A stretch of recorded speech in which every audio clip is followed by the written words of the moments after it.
Hi, my name is Kevin McDonald, and I'm declaring my independence. Independence from what? Why, negative thoughts and energy, of course. Chief among them, hate, division, and fear. You see, I know that we're all one, and together we can solve any problem, save our planet and each other. Please, join me as we come together as one and choose a better way to be. So now, let's begin with my independence report.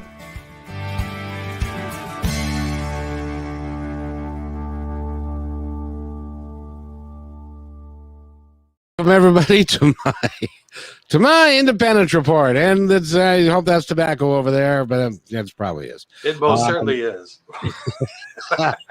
And this is my independence report. It is a Wednesday at about noon. We are here every day at Wednesday at about noon, and to talk to Eric Hall and Hi, this everybody. Transient. I even changed it to Transient. Did you notice that? That works. That works. Okay. If that makes us happy, that works for us. Always makes me happy. Transient. All good. Yeah, that's awesome. By the way, tomorrow is a big day. Have you heard about this big day for tomorrow? Oh yeah, March 4th. March 4th. May the force be with you. Very good. I wish I'd have said that. QAnon has predicted a galactic event for tomorrow too, by the way, right? And that's the event I'm speaking about. Yeah.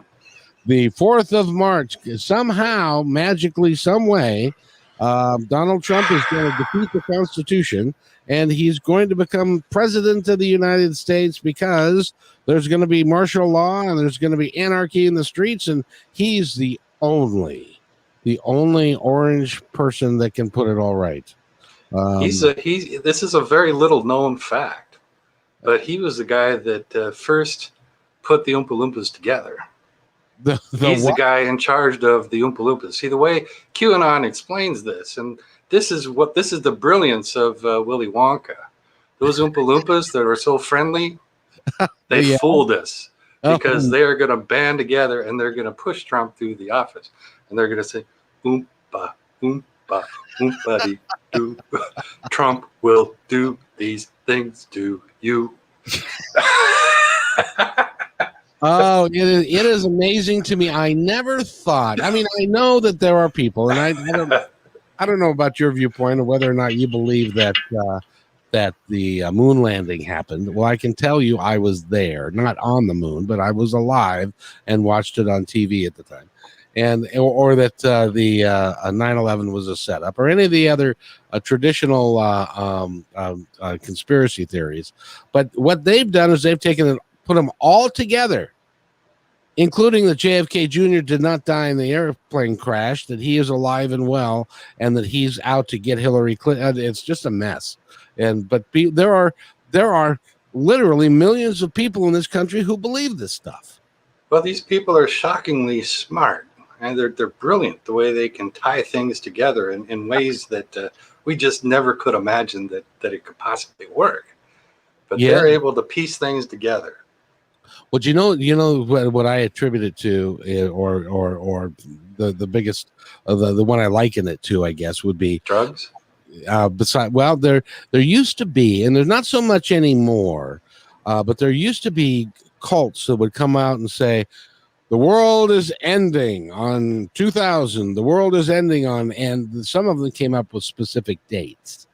Yeah. And they came up with specific dates, and their followers would sell their belongings and donate everything to the church, even though the church wasn't going to be there anymore and stuff. And then the date would come and the date would go, and we're still here. And there would be people literally sitting in their houses waiting for the end of the world to come. It's, any moment. And then it got to be 11:59, and it's like, you better hurry, don't you think? What a ripoff. And then nothing would happen. And so they would go relook at their notes and go, oh, no, I got the math wrong. What I meant to say was And so you watch. They had January 6th was going to be the day when they were going to be able to eradicate everything and the storm the Capitol and all that was now. So there's no wait no. It actually is because the company or the country became incorporated years ago around Andrew Jackson's time, I guess. Or Ulysses S. Grant, one of the two, a general in any event. They said that okay, so he is now going to be the next rightful president. So he's only going to be like the 19th president. The other ones, none of the history between the middle of the 1800s till now matters. So yeah, I don't know how that worked. Well, it doesn't. But from their standpoint, it's the only way they can make sense of it. So. So in any event, I'm looking forward to. I've got podcasts, a bunch to do tomorrow and stuff. So I'm not going to have a great deal of time to tune in, but I'll keep an eye on it and see if Trump magically becomes president again and the Constitution is gone. In which case, tomorrow will be the day I sign off, and it will be my last podcast because I will be heading to the hills with my son. Yeah, I don't blame you, man. I can't imagine any scenario where Trump ends up being president again, ever. But I didn't think he'd get elected last time. It just slays me. It still slays me. I don't know how did they get so nutty? And Trump is already back. He was at CPAC last weekend. What was that, Sunday? Oh, yes. And just continually spewing the same lies that he was before. And these people are eating it up. They got to come up with a new group of lies or something because he's feeding the same type of hate, division, and fear that he did prior, and it's just frightening that there are people that, number one, there's a guy I have to tell you about. This guy. He was my I was at work with Kraft Food Service. He was my district sales manager. He always talked about integrity. He was a born again Christian. He was always good to his people. He was always fair, but he talked about integrity and honesty and the things that you should all do. And he's also a Republican. And so we had a discussion one time, and I said, "So you need to explain this to me, sir." And he said, "Well, okay." And I said, "Well, this guy's been married 3 times that we know of. He's also had 2 affairs that he's paid people off to not talk about that we know of, probably more. He walked into Miss USA and or Miss Universe's dressing room when the girls were naked and just because he could. He's a scumbag and of all the righteous people, he ain't one of them." And I said, "How can you support that guy?" And they said, "Well, he's a businessman." I said, "He's not a businessman. His dad gave him $600 million. No, he didn't. His dad gave, because there is 2 truths out there. There's the truth, and there's what other people say is the truth. And it really is a sad place in time when we can't even agree on a set of facts if we look at the same piece of paper. There's a guy at CPAC, and I forget his name now. He virtually got up and said something similar to that. He said, "I may get booed off the stage for this, but maybe we should talk about coming up with issues that make our party popular rather than going after enemies." It was kind of silent. Yeah, it was like a silent response. Like, what do we need to do that for? That's the part that hurts, that the people, I have friends like you that go way back that are Trump supporters. And, as much as fond as I am of these people, I really have to question what they learned while I was learning what the things that I learned. They see the world in a completely different way, obviously. It's apparently they do, because do you remember when the Supreme Court Justice, the gentleman died? I forget his name. How soon we forget. In any event, he passed away, and it was a year before the new election. And McConnell said, "No, we're going to wait for the new president to do it. We've got 11 months but to go." And so I talked to my friend about this, and I said, "Now, do you think that it's right that the Garland was not given the opportunity to even interview for the position 11 months before the end of the of Obama's term. And he said, well, that's been done before, and that's kind of how they operate. And I said, it has never been done before. And if you look it up, you'll find that it has never happened before, and it's not something that is constitutional. And he said, well, I do believe it is. And then he decides to look it up. He looked it up, and the last time something like that happened with, like, it was a Supreme Court justice, and it was in the mid 1800s where something like that happened. But then right when he called me, I got the news that Ruth Ginsburg passed away, and this was 3 weeks away from the election. And I said, I'll bet you sitting here $100 that the Republicans are going to pass, try and get a new Supreme Court justice in 3 weeks. And he said, no, we have more integrity than that. And then McConnell came on and said, we really need a Supreme Court justice, and we need to get this person in as quickly as possible. And I said, how can you sit there and justify that behavior when it's now, to be fair, if the Democrats were in the same position, only reversed, they may have done the same damn thing. So I don't know. It's possible. It's possible. I think what's ingrained now more than ever in Democrats is that they have to do things like this now. I think they've tried to take the high road multiple times in the past 30 years, and it really hasn't worked well for them. And Democrats are in the majority of people that are walking down the street. What is it? 65-70% of people on the streets have Democratic leanings rather than Republican. If everybody voted, the Republicans would never hold national place again. And that's right.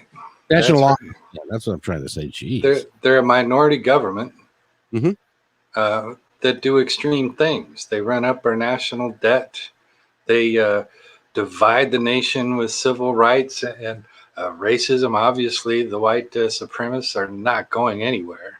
No, and they feel golden. The Republican Party has facilitated that over the past, forever. Since they became, the conservative party anyway. Used to be Democrats. That were the conservatives, but now it's the Republicans. Well, and that's the thing when you talk about President Lincoln, who was a Republican, mm-hmm. but at that time, the Democrats, and especially the Southern Democrats, were the conservative party. Mm-hmm. They're the ones who voted for Jim Crow and all of that, and then somewhere along the lines, it flipped because the Democratic Party went more liberal, and the Southern Democrats didn't come along with it, and so they became Republicans. As far as I understand it. That's right. So it's a crazy world, and our craziness is not over yet. It's good. I think Biden's gonna get some more gray hairs, but I think Kamala will get some gray hairs. And, yeah, but they're both fantastic people, and I think they can handle it. I am really hopeful that. Well, I'm not really hopeful because I think so far Joe Biden is doing a really nice job. But if he has to go, I'm hoping that Kamala will be the next president of the United States. Wouldn't that be a interesting dynamic? That'd be fantastic. And to be fair to Biden, because he is a centrist, so at some point he's going to make a lot of the Democratic Party unhappy with him. Right. And in my mind, that's okay. I don't have to agree with everything every president does, because I don't think I've ever agreed with everything a president has done. That's just not in the cards, and nor should it be. But Biden, like I said before, he's the right man at the right time. And whatever happens in this next 4 years, I believe he can handle it, or at least put down on paper the direction that we need to take. And if so be it that Kamala is the next one to step up, she'll have a path swath for her that she can do with it what she feels she needs to do. But I think Biden overall is the right man for the job, with no doubt. Well, and I'll tell you, with the coronavirus, Yeah. he's made some. When he said, "I want 100 million people vaccinated in our first 100 days," people said, "Oh, please, you should make something up that you can do, and that you're never going to be able to get that done." Well, he just made an announcement yesterday that they hope to have 150 million doses available by May, which is less than 100 days. And it's because he's using all of the powers of the presidency on behalf of the people, and is talking to Johnson & Johnson and Madeira and saying, I don't care if you hate each other. You're going to get along, and you're going to play nice. And you're going to make this for us. That's right. I think Trump Trump did okay in getting the ball rolling. but he didn't have the right plan as far as enacting what is it, now the name escaped me, that the government can mandate that manufacturers do something, the Military Preparation Act or something like that. Exactly. He was never going to do that because he's he has Republican leanings. He's not a conservative by any means, but he doesn't have a concept that government should play a role in people's lives. He thinks it should be companies. So he was never going to take it that far unless there was, something self-serving about it that I can't imagine what that would be right now. But Biden was able to take what Trump did and make it actually work. Oh, God. Am I red? Yes, it is. Damn. But that's the only thing Trump did right.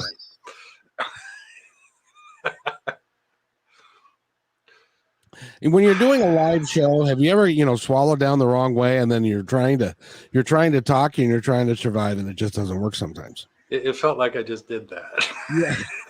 Yeah. Okay. Enough talk about politics. Thank you. We've burned up enough time on that, which was 15 minutes of our time together, and that's about as much as we dare do. But by the way, this is Eric Hall. He is an author of note. He writes stuff. I can't imagine how he does it, but he does it. And he's actually going to talk a little bit about that today. Yes. Yes, I am. Surprised you with that one, didn't I? And I've been writing in fact, I learned how to write on Facebook. I think that's just how I'm going to look at it now. Really? Because doing Facebook posts, you learn how to write on Facebook that way? Yes. And, exactly that, because everything I write, as you've noticed, is short. I write things that are a sentence to, maybe a couple of paragraphs long, because people on Facebook aren't going to read pages. They're going to read a post. Right. So everything I've written, so when I think of a story or a story comes to me, it's broken down into a couple of sentences and maybe a couple of paragraphs. It's very difficult for me to do something longer. It's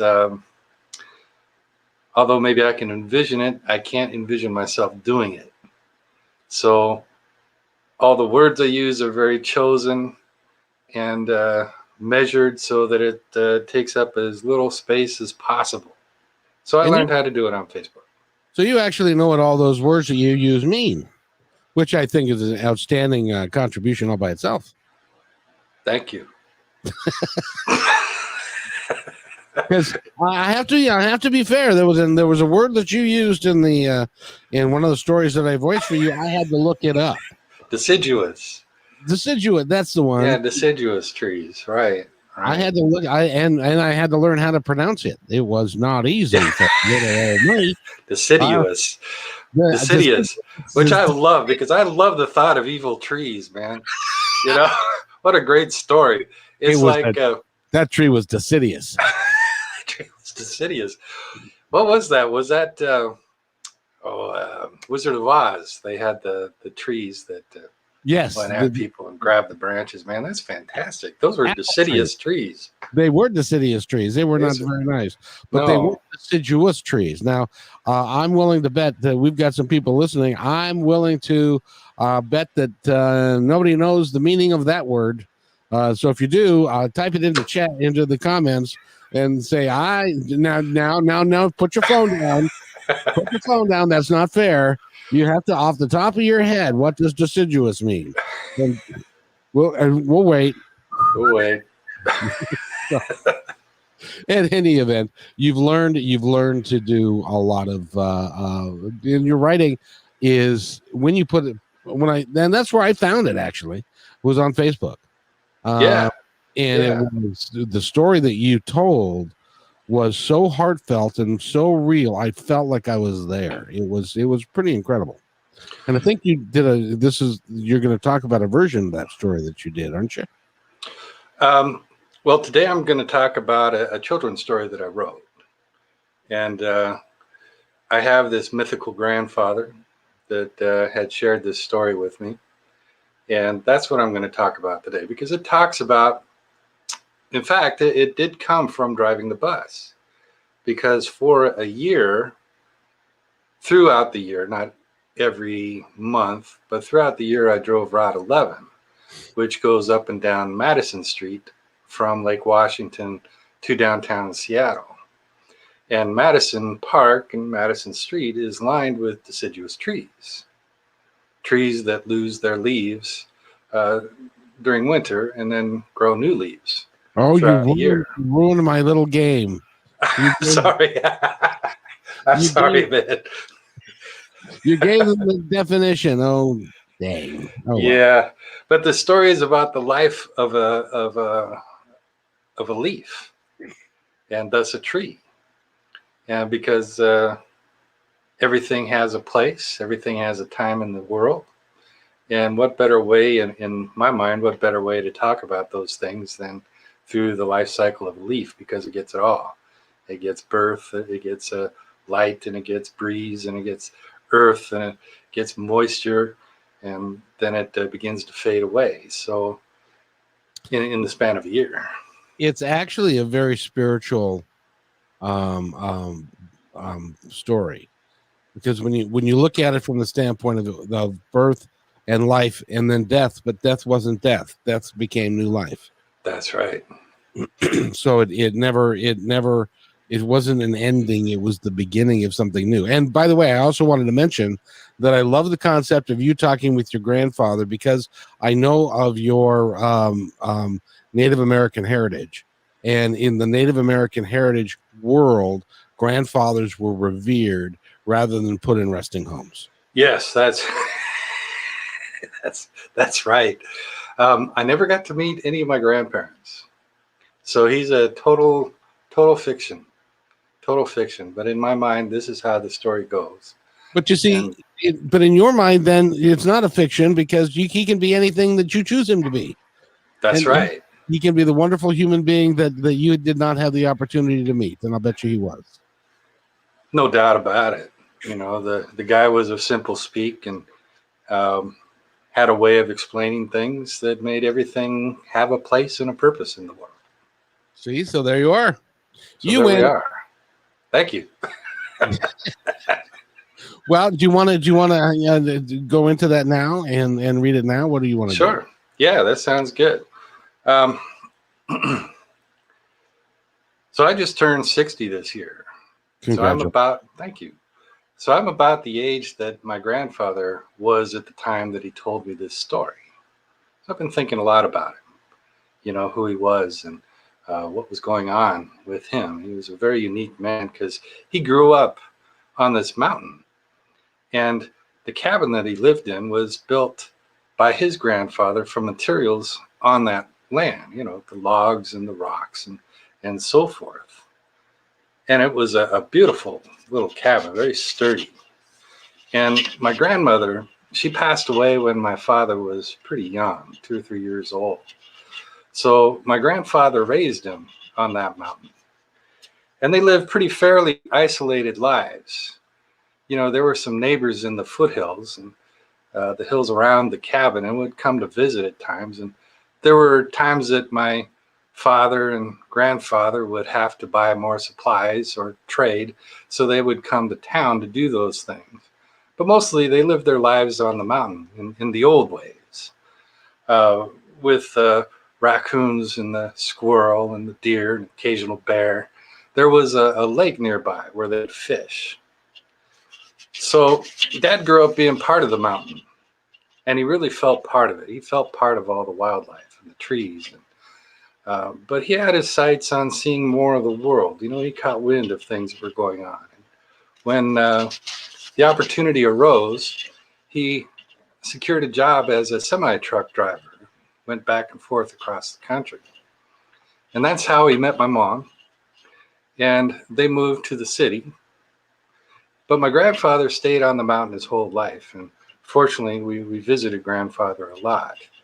And when we would go up to the mountain, Dad would tell me stories of what it was like to grow up there. You know, he would tell me stories of the birds and the trees and the deer, and the occasional bear. And he'd tell me stories about fishing on the lake. And he'd speak about the nights up there were just filled with so many stars. And he'd say, you know, I think the moon is actually larger up there. And when he spoke, it seemed like the most beautiful place on earth. And seeing it as a child and seeing it as I am now, I think of it as the most beautiful place on earth. Now, my grandfather had a way of telling stories.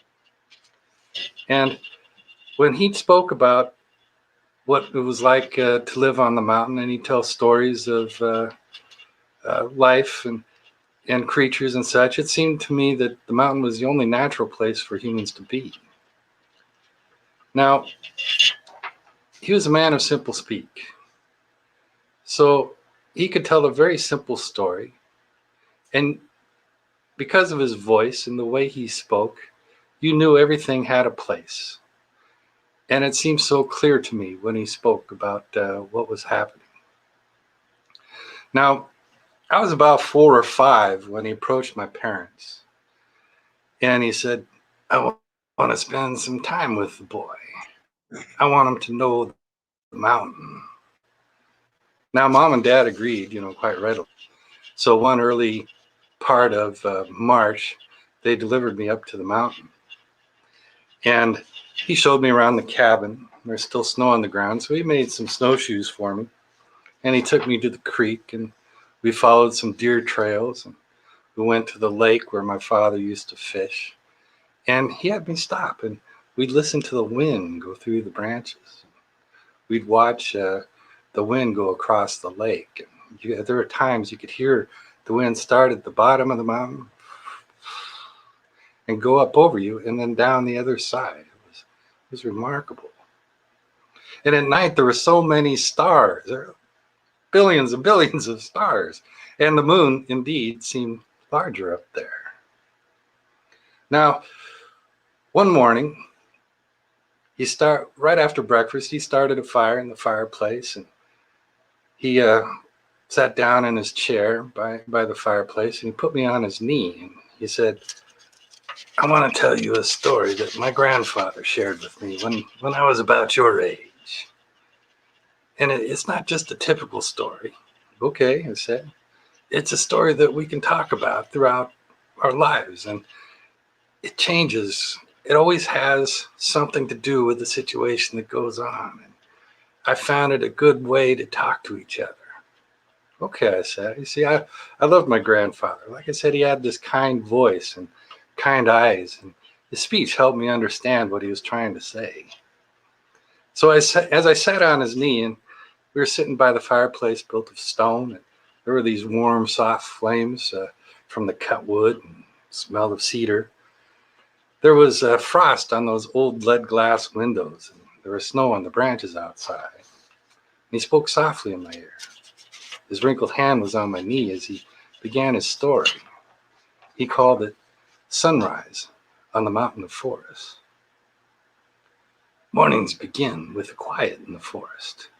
From the forest floor looking up, the branches break their embrace of stars as the sky turns from black to blue. The wind will whisper, good morning. And birds will sing their praise of another day coming. Hackberry, maple, beech, elm, these are just part of the deciduous trees that make up the forest. And they speak amongst each other in the way trees do, silent vibrations that branches and roots understand. The trunks hold these conversations from the years of standing in the sky.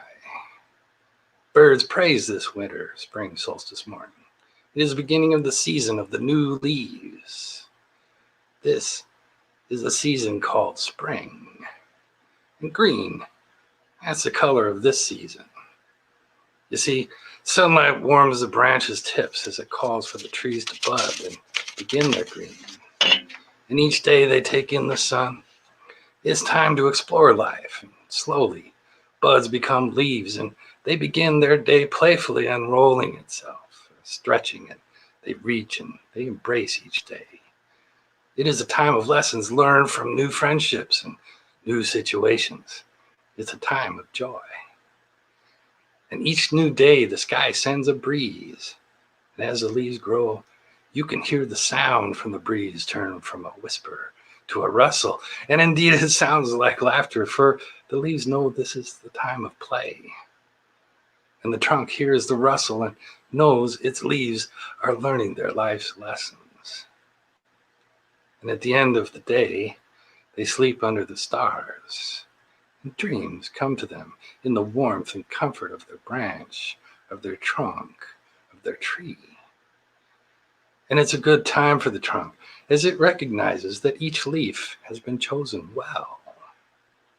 Now it's time for the trunks to share stories from the years before them. And the leaves use these stories to understand the breeze and the moisture and the light.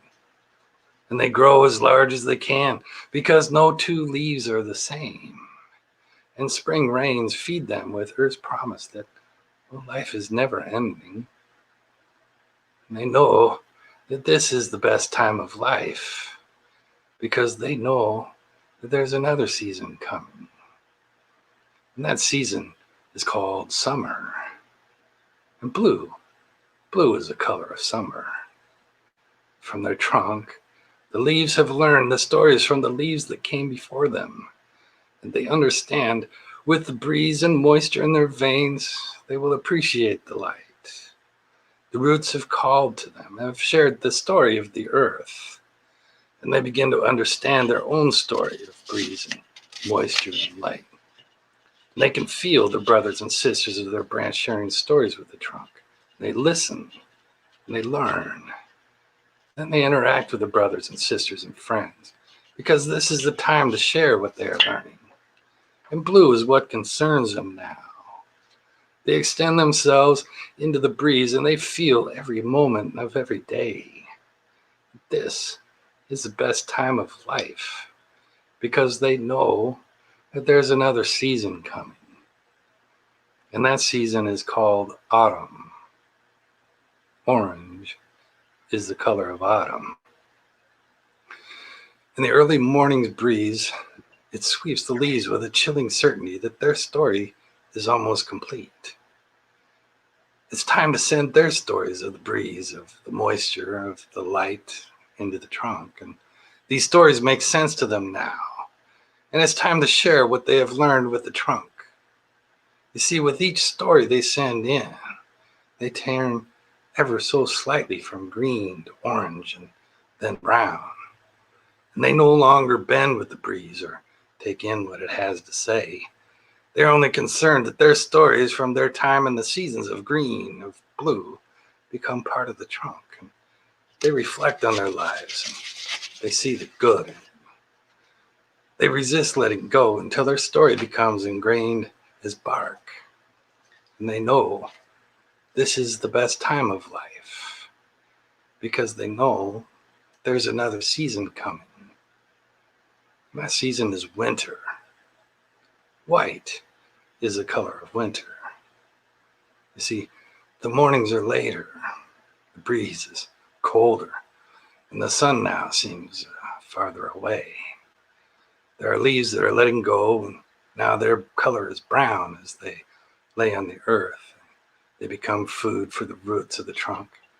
But this is their way of making their story complete. See, the brown leaves fade and disappear into the earth, and moisture covers them.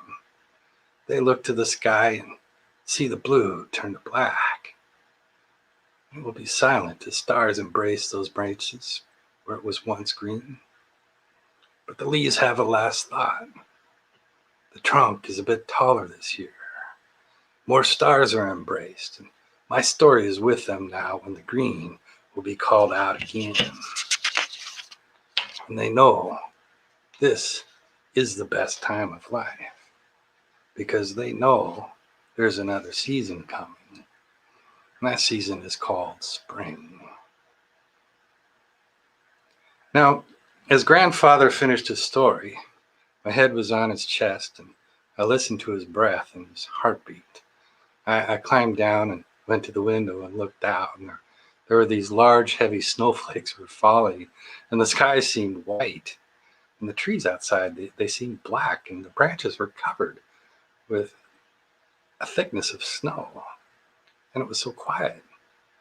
And as I looked out, I could hear the crackle of the fireplace, and embers snapped and popped out onto the wood plank floor. Grandfather was standing next to me now, looking to the quiet trees. The air was all white and seemed heavy as if there was no sky. It's almost like there's no sky, Grandfather. Yes, it's beautiful, isn't it? One of my favorite things is knowing that the sky is always there and the stars are always there. I reached out to hold his hand and he grasped mine in return. He looked at me and he said, This is the best time of life. And that's the story of sunrise on the mountain of forest.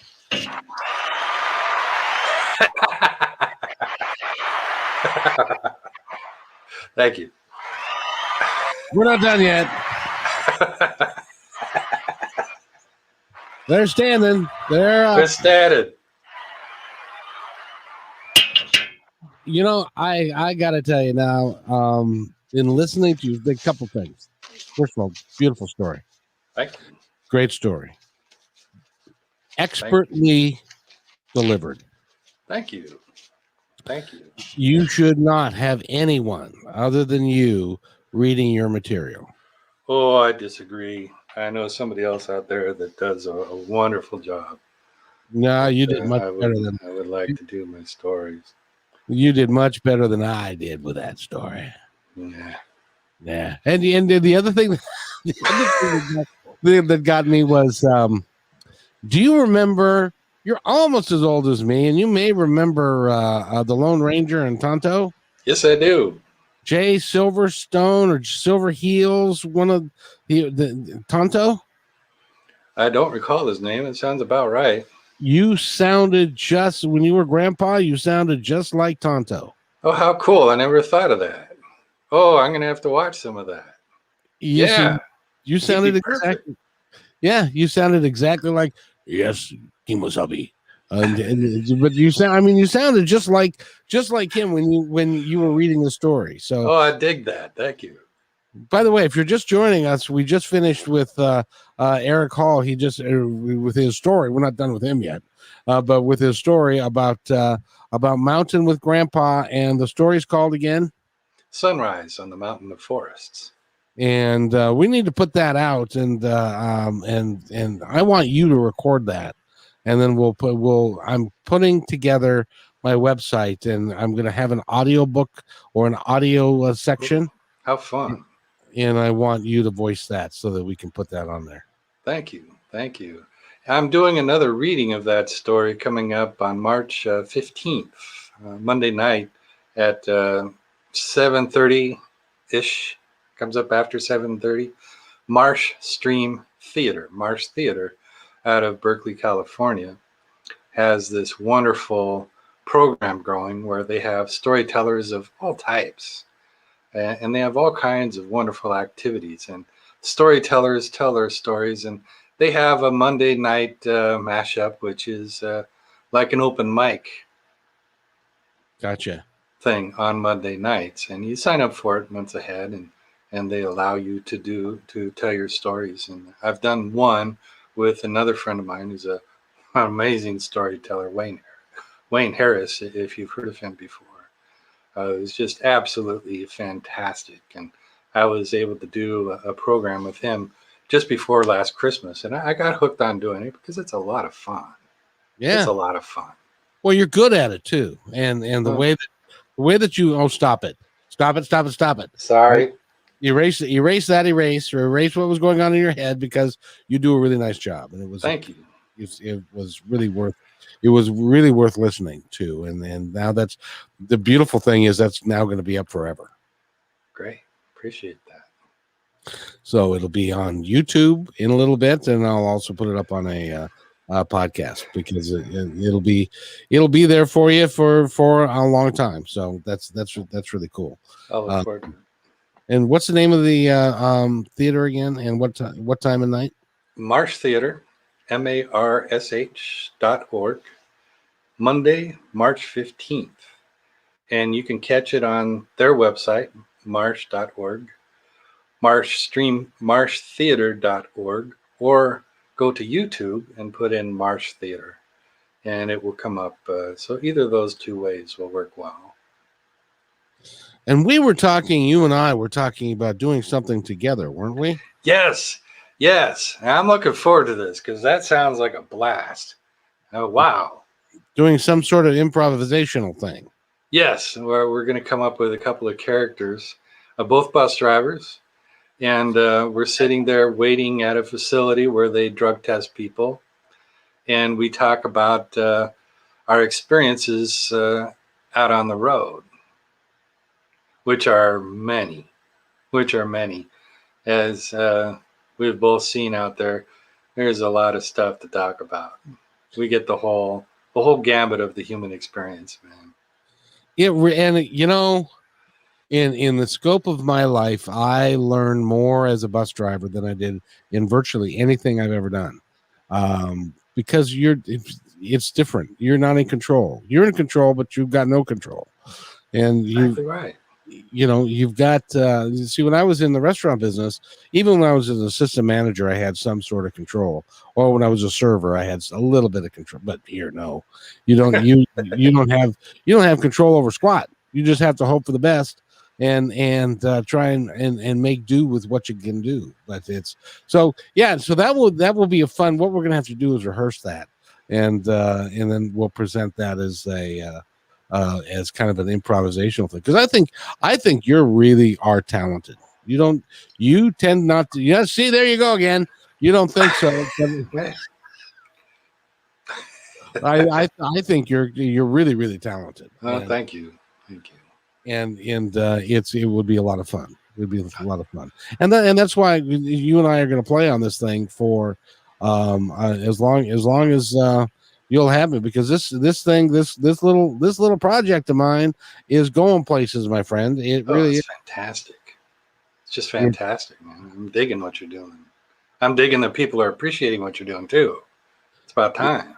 It's it's really interesting is when you start getting the word out about what you're about, and it's about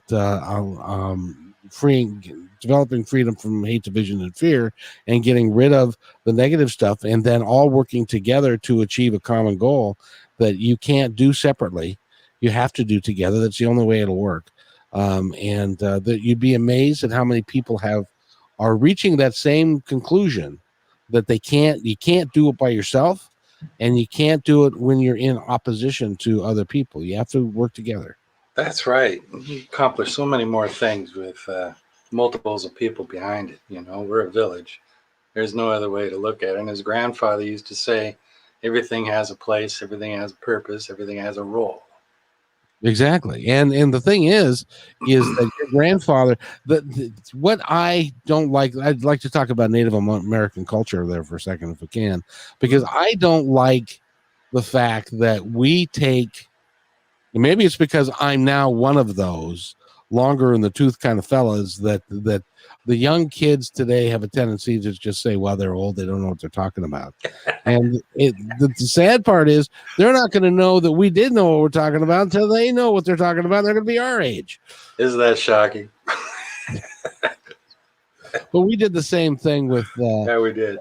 You know, of course, times were different then because we remember what it was like to have.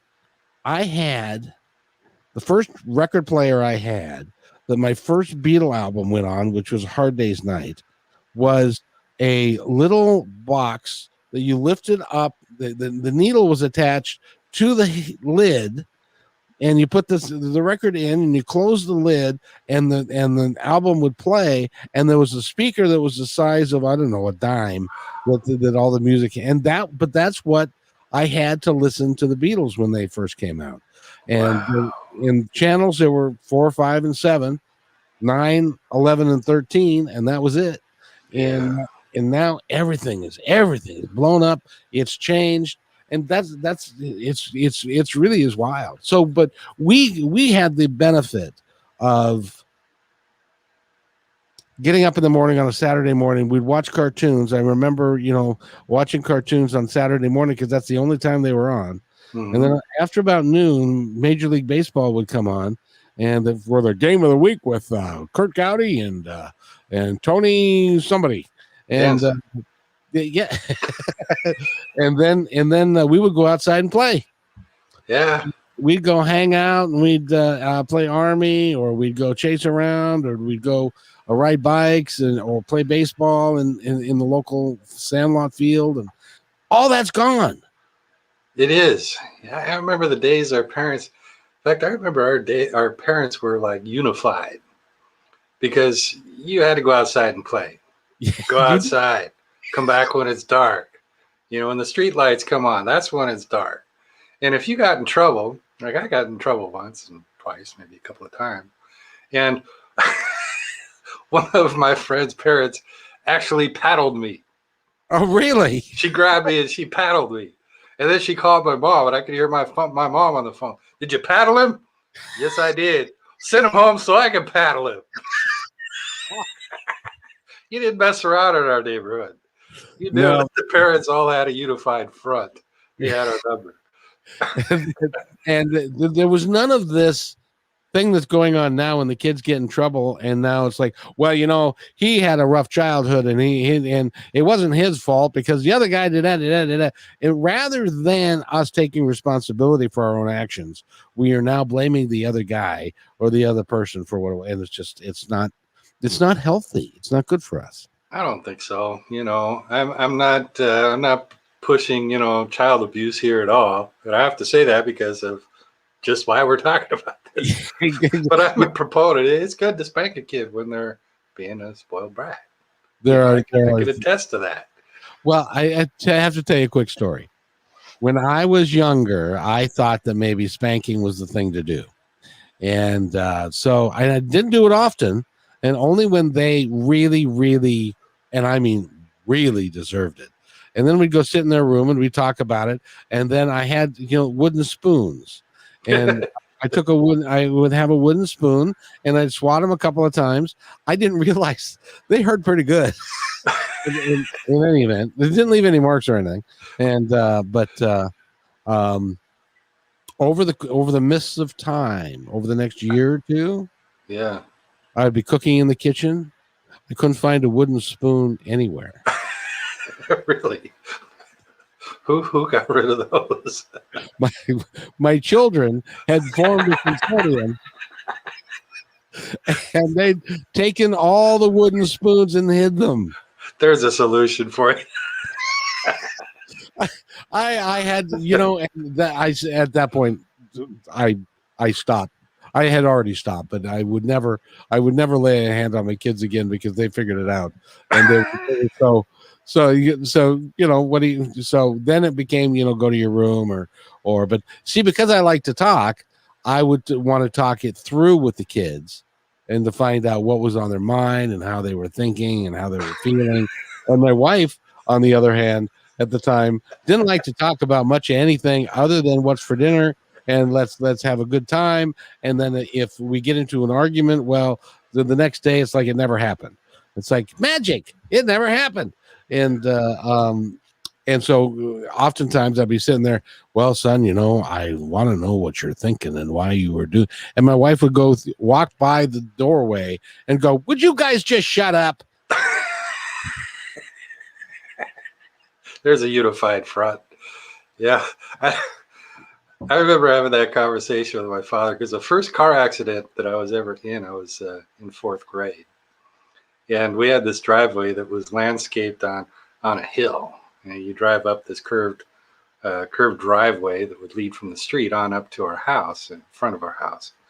And we had just bought a Lincoln Continental. This was my dad's. He loved this car. It was one of those two-door, things, and the transmission. It was beautiful. Man, I love that. I wish I had that now. And of course, he said, "It's not a play toy. Stay out of that thing." So of course, the first opportunity that we had, Donnie and I, my best friend at the time, got in the car and we started to play. And we were wrestling. And of course, I was in the driver's seat and we knocked it out of gear and we knocked the emergency brake out. We started going down the hill. And I was looking over my shoulder as we're starting to go down. And I knew we were going to cross the street because it's all power. There weren't any brakes on this thing unless you have the engine on.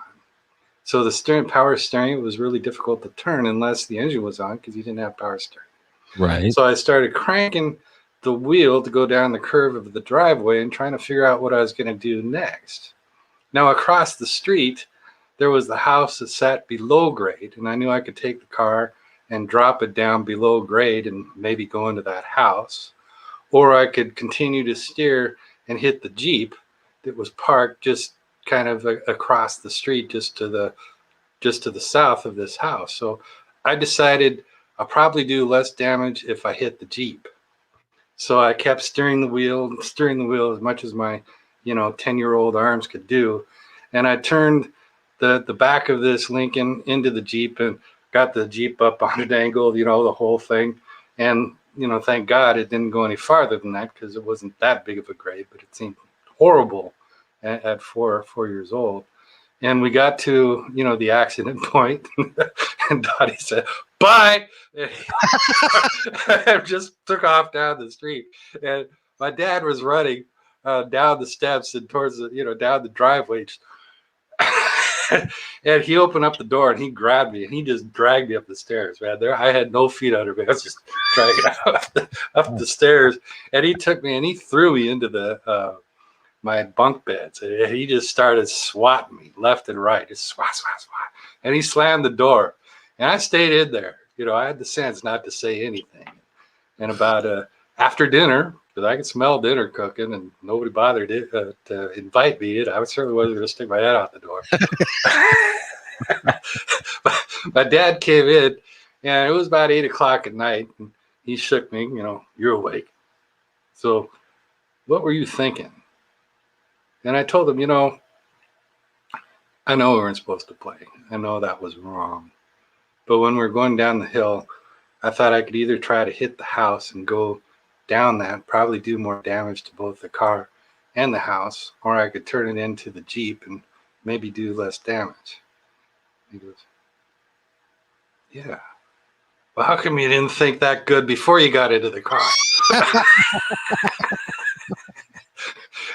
And that was the only time my father took a serious beating to my ass. And it was a good time to chat. He made me get a little paper route, one of those neighborhood paper routes you get for $25 a month if you actually deliver. So I did that for the next 6 months before he said, "Oh, knock it off. You're paid up." And that was my first car accident. I love that story. And one of these days, I'm going to have to, because you write such good stories in there, and I'll have to write the one about. So I get off the school bus, and there's this King County Sheriff's car in front of my house. Uh-oh.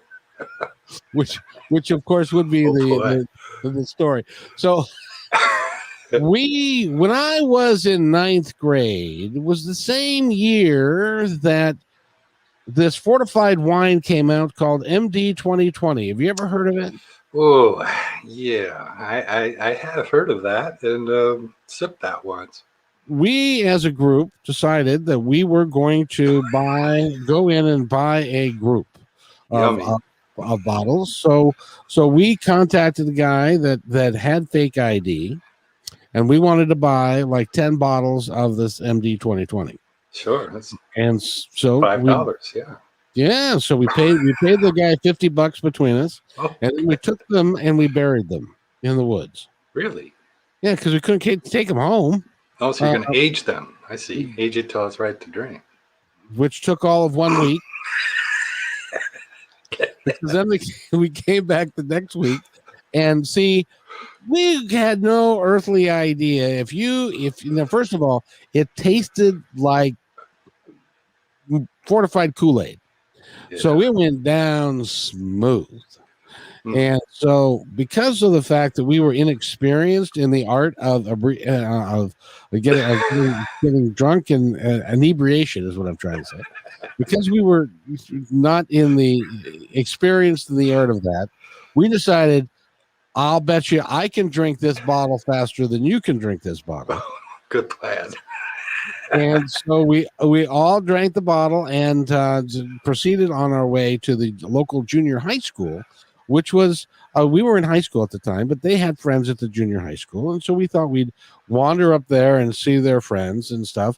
And very sociable.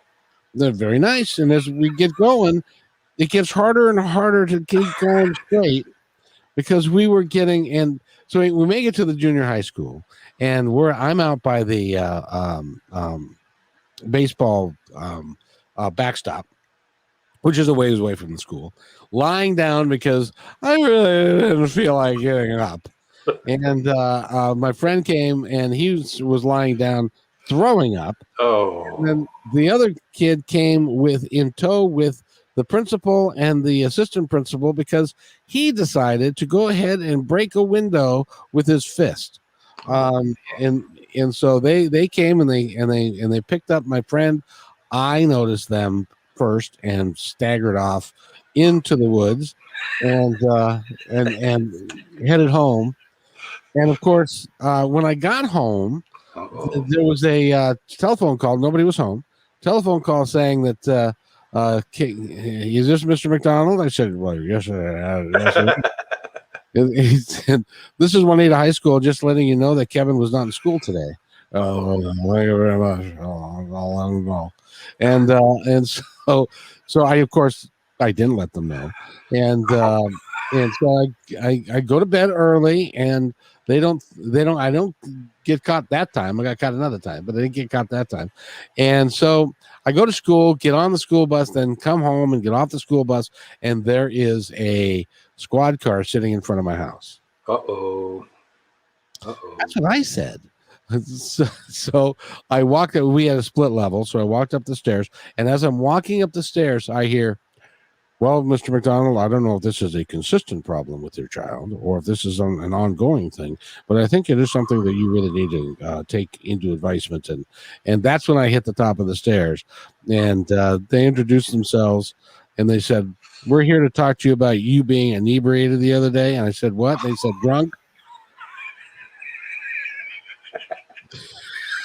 And I said, well, yeah. And of course, my dad at this point had to take the upper hand because he was my dad, of course, and he didn't want to look bad in front of the cops. So he said, don't get belligerent, young man.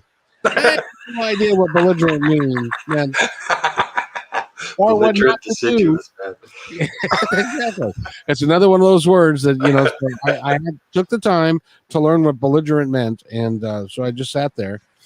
And the police said, gave me the what for, and this is what's going to happen if we ever see you again.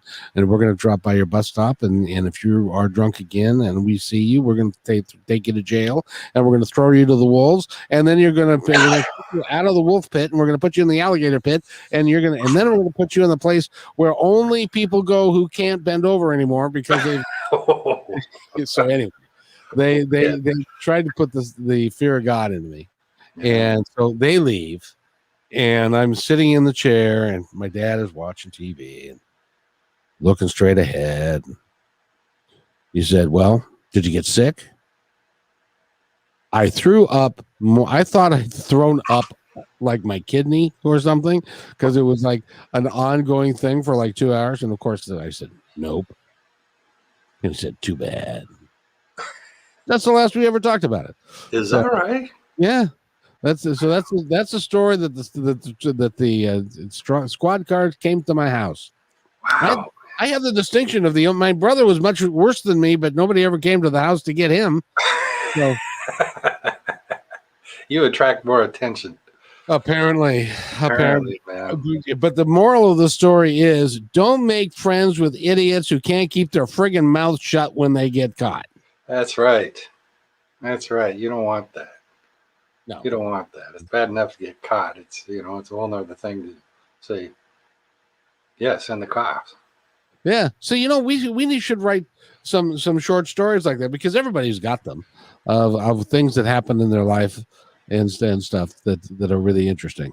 So it's all the stuff that makes worth living, It is indeed. By the way, I just have to tell you, Eric, I really enjoy these Wednesdays. They're a lot of fun. I do too. I just have a blast. It's fun just to chat, have a good time chatting.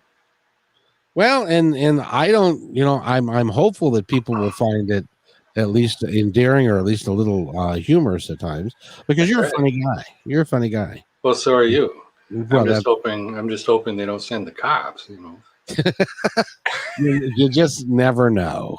You never know.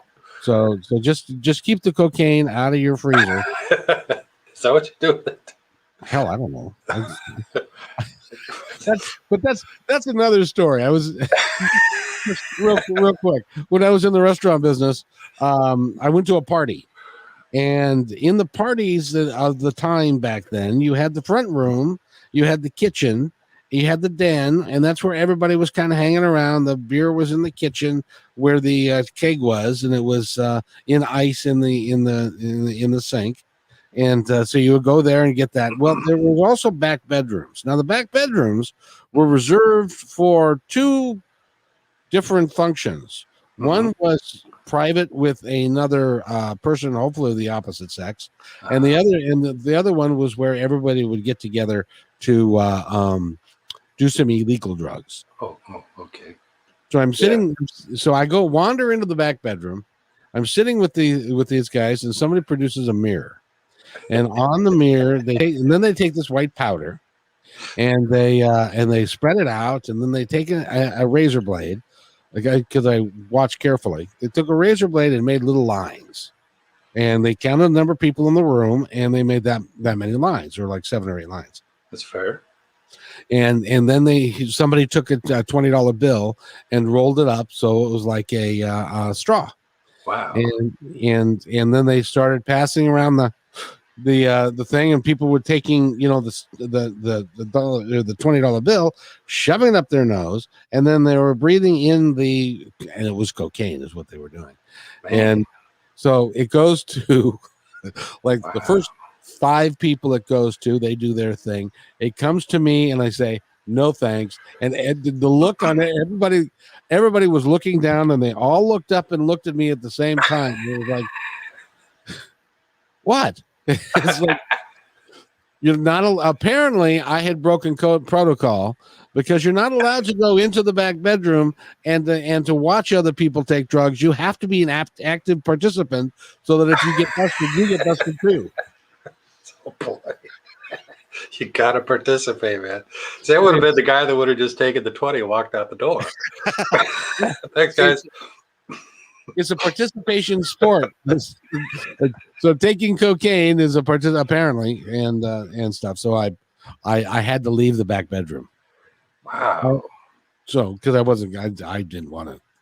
Well, it sounds like you had wealthy friends. The friends that I had, we were poor. We were from the other side of the track. So when we did things like that, we didn't actually have cocaine, but we had salt, and we had straws that we'd taken from Jack in the Box, and we'd cut the straws in half, of course, so they could last longer, and we snort up that salt, and then just axe stone, and that worked for us because we were all broke. You were snorting salt? Doesn't that hurt like a son of a gun? Well, I would never admit to that. I mean, we're guys, by the way. That's We true. were broke guys. We were already, we were already behind the ball, and we didn't want to go down that road. So we just manned up and snorted salt.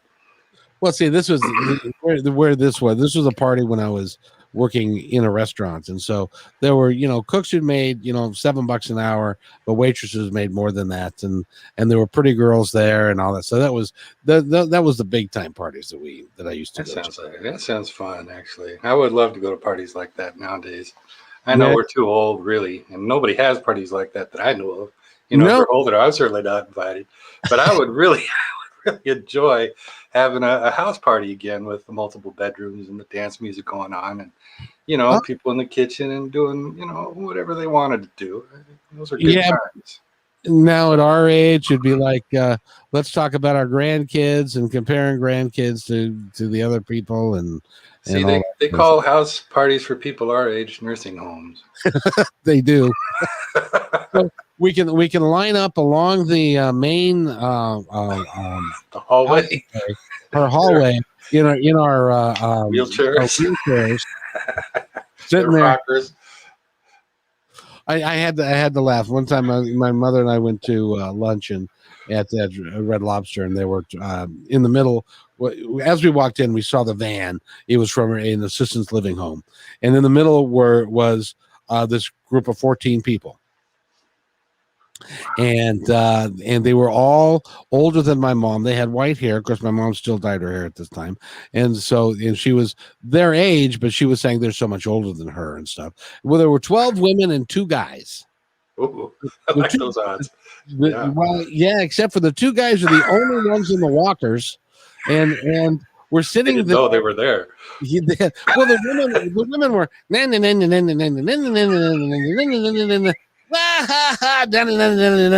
and they were lively and they were alive and the 2 guys are like, one guy was drooling. It was sad. It was so that's what you and I get to look forward to. We're going to be the drooling guy at the table with a bunch of women. If we make it that far, or we'll be dead. One of the two. Good times, man. I'll admit I've drooled when I've been at a table full of women before. Well, he had a bib. So he had a bib. He did. So apparently they were used to it. So, but but that's what we get to look forward to now. These are good times. I'm looking forward to it, and we'll be happy to be there. I know we'll be happy to be there. That's what it's about. That's what it's about. Exactly. We'll be excited. Yeah, Eric, it's been a pleasure with another episode of this. We've been doing this over an hour again. So time flies, man. It's been fun. I know it, and I'm looking forward to next week. Maybe we'll come up with some original skit to do or something. I don't know. I've been working on it. I've got to do this theater piece, but I've certainly worked out a few things in my mind, and I'll get them written off, and we can bounce back and forth some ideas. And if you're listening to this before March 15th, which is a Monday, go to, where do they go? marshtheater.org. Go to their website or go to YouTube and Marsh Theater stream Monday night, and you'll catch it there. In fact, catch any of the Marsh stream on YouTube. It's fantastic stuff. People from all over doing amazing stuff, from serious issues in life that they've had to deal with to people that are doing comedy, people that are telling stories like I will be doing, or people playing bingo or sing-alongs, and it's fantastic. If you're a YouTuber like I am, and you just look for videos to entertain you for 5-6 minutes and find something else, it's a perfect station, because a lot of the stories are short, 10-15 minutes long. Some are shorter than that, and they have a wide variety. You'll be entertained. Oh, that's awesome. I'll have to look into it. Eric, is there anything you'd like to tell our audience before you leave today? Be safe out there. Tomorrow is March 4th. May the force be with you, and may you survive the day with the current president that we have at this moment. Yes, indeed. I think that it's going to be a whole bunch of nothing. But I hope it's a whole bunch of nothing, because if it's a whole bunch of something, we're going to be in trouble. But yes, that's right. take care of yourself, Eric. Ladies and gentlemen, take care of yourselves and be kind to one another. Would you please? Bye-bye. You know, it's important. Take care. Goodbye, everybody.